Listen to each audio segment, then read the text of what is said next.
নমস্কাৰ স্বাগতম জনাইছো JR technical and job information YouTube চেনেলৰ অন্যতা নতুন ভিডিঅ'লৈ। তো ফ্ৰেণ্ডছ, এটা বহুতেই ভাল খবৰ, কিয়নো পলিটেকনিক 2024 কাৰণে নতুনকৈ পদ মুকলি কৰা হৈছে। যদি আপোনালোকে পলিটেকনিক পঢ়িম বুলি ভাবিছে তেনেহ'লে এটা বহুতেই ভাল খবৰ। তো আপোনালোকে ভিডিঅ'টো শেষলৈ চাই থাকিব। পলিটেকনিক 2024 কাৰণে ভালেখিনি চিট মুকলি কৰা হৈছে। যদি আপোনালোকে এইটো কোৰ্চ কৰিম বুলি ভাবিছে, তো এইটো এটা ডিপ্ল'মা কোৰ্চ হয়। যদি আপোনালোকে এই কোৰ্চটো কৰিম বুলি ভাবিছে, তো আপোনালোকে ভিডিঅ'টো শেষলৈ চাই থাকিব। এই ভিডিঅ'টোত আপোনালোকক কিমান চিট মুকলি কৰা হৈছে, কেতিয়াৰ পৰা ইয়াৰ এপ্লাই ষ্টাৰ্ট হ'ব, আৰু ইয়াত আপোনালোকে এপ্লিকেশ্যন ফিজ কিমান দিব লাগিব, এডুকেশ্যন কোৱালিফিকেশ্যন কিমান লাগিব, সবিশেষ আজিৰ এই ভিডিঅ'টোত জনাম। তো আপোনালোকে ভিডিঅ'টো শেষলৈ চাই থাকিব। যদি আপোনালোকে এতিয়ালৈকে আমাৰ চেনেলত প্ৰথমবাৰৰ কাৰণে ভিডিঅ' চাই আছে, তেনেহ'লে চেনেলটো ছাবস্ক্ৰাইব কৰি বেল আইকনটো প্ৰেছ কৰিবলৈ নাপাহৰিব। তেনে বলক ফ্ৰেণ্ড, পৰম নকলি আজিৰ এই ভিডিঅ'টো আৰম্ভ কৰোঁ। ফ্ৰেণ্ডছ, পলিটেকনিক এডমিশ্যন 2024 পলিটেকনিকৰ কাৰণে নতুনকৈ ভেকেঞ্চি অৰ্থাৎ চিট মুকলি কৰা হৈছে। যদি আপোনালোকে পলিটেকনিক পঢ়িম বুলি ভাবিছে, তো আপোনালোকে ইয়াত এপ্লাই কৰিব পাৰিব। আৰু ইয়াত যিটো পলিটেকনিকৰ ভেকেঞ্চি মুকলি কৰা হৈছে, এইটো এটা ডিপ্ল'মা কোৰ্চ হয়। এইটো এটা আপোনালোকৰ ITI ৰিলেটেড কোৰ্চ হয়। যদি আপোনালোকে কৰিম বুলি ভাবিছে তেনেহ'লে ভিডিঅ'টো শেষলৈ চাই থাকিব।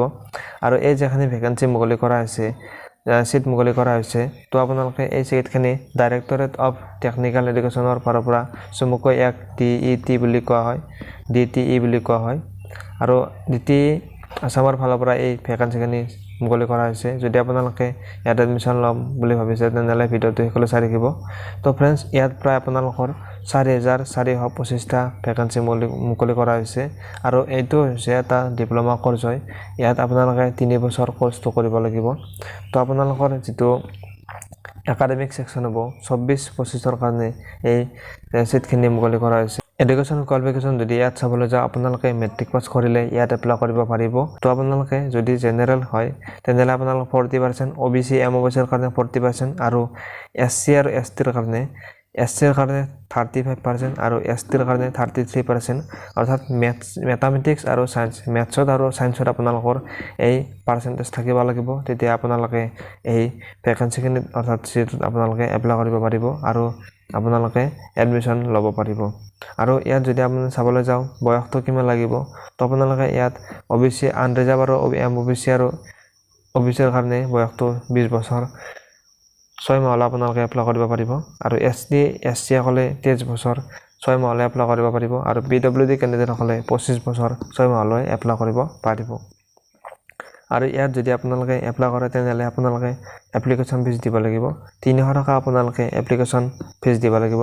সকলো কাষ্টৰ কাৰণে এই এপ্লিকেশ্যন ফিজ দিব লাগিব।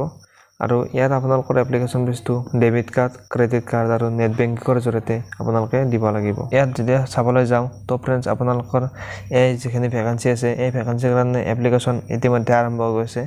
1 জুনৰ পৰা ইয়াৰ এপ্লিকেশ্যন আৰম্ভ হৈ গৈছে। আৰু ইয়াৰ যিটো লাষ্ট ডেট 15 জুনলৈ আপোনালোকে এই ভেকেঞ্চিৰ কাৰণে এপ্লাই কৰিব পাৰিব। আপোনালোকক জনাই দিওঁ যে যিটো পলিটেকনিকৰ আপোনালোকৰ চিলেকশ্যন হয়, তো সেই চিলেকশ্যনটো এইবাৰ চেঞ্জ কৰি দিয়া হৈছে। যোৱাবাৰ যিটো চিলেকশ্যন আছিল সেইটো হৈছিল আপোনালোকৰ যিটো এটা PAT টেষ্ট অনুষ্ঠিত হৈছিল, পলিটেকনিক একাডেমিক টেষ্ট অনুষ্ঠিত হৈছিল। আৰু টেষ্টটোত যিসকলে পাছ কৰে ভাল নম্বৰ পায় তেওঁলোকক এডমিশ্যন পাইছিল। কিন্তু এইবাৰ এইটো চেঞ্জ কৰি দিয়া হৈছে ফ্ৰেণ্ডছ। তো এইবাৰ আপোনালোকৰ এটা বহুতেই ভাল খবৰ বুলি ক'ব লাগিব, কিয়নো আপোনালোকৰ এইবাৰ কোনো ধৰণৰ টেষ্ট অনুষ্ঠিত নহয়।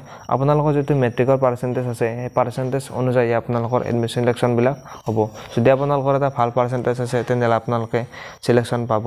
তো ফ্ৰেণ্ডছ, এইটো আছিল চিলেকশ্যন প্ৰচেছ। আপোনালোকে যদি পলিটেকনিক পঢ়িম বুলি ভাবিছে তেনেহ'লে যদি আপোনালোকে এই ভেকেঞ্চিখিনিত এপ্লাই কৰিব পাৰে। তো ফ্ৰেণ্ডছ, যদি আপোনালোকে ইনফৰমেশ্যনটো ভাল পালে তেনেহ'লে ভিডিঅ'টো আপোনালোকে লগৰ বন্ধু বান্ধৱীৰ মাজত শ্বেয়াৰ কৰি দিব। আৰু যদি ভিডিঅ'টো চাই ভাল পালে তো ফ্ৰেণ্ডছ, ভিডিঅ'টোত এটা লাইক কৰি দিব আৰু চেনেলটো ছাবস্ক্ৰাইব কৰি বেল আইকনটো প্ৰেছ কৰিবলৈ নাপাহৰিব। তেন্তে ফ্ৰেণ্ডছ, ধন্যবাদ। জয় আই অসম।